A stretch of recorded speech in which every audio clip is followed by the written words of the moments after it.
Hello, for my second video, I want to do an unboxing of the EAA Girsan Regard Compact MC. I know it's a mouthful, but it's a relatively inexpensive Beretta clone made in Turkey. I'm going to do an unboxing video here to show you what comes with it. I got this from CDNN Sports. I got it for shipped $445 and I got it in 3 days, which is pretty amazing in these day and times.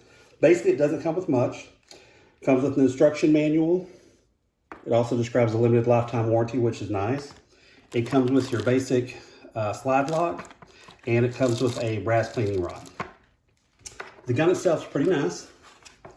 It's based on the Beretta 92FS. Fixed sights, dovetail front, or fixed sight front, dovetail rear. It comes with a decocker, and this is unloaded. Comes with one mag. Mags are nice, made by Metcar in Italy. Probably the best mags on the market. 118 rounder, but any Beretta 92FS mag will fit. Slide is nice. Serrations are pretty aggressive.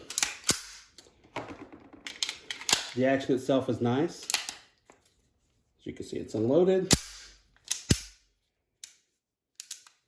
Trigger itself has a little creep, and then it's pretty crisp. This is not a light pistol. It's all metal. Matter of fact, when Beretta makes the internal parts as MIM, this is actually all steel inside. So pretty hefty pistol. Like I said, relatively cheap Beretta clone. I'm going to take it to the range. First, I'm going to take it down because it is absolutely coated with Cosmoline. Anyway, hope you enjoy the video.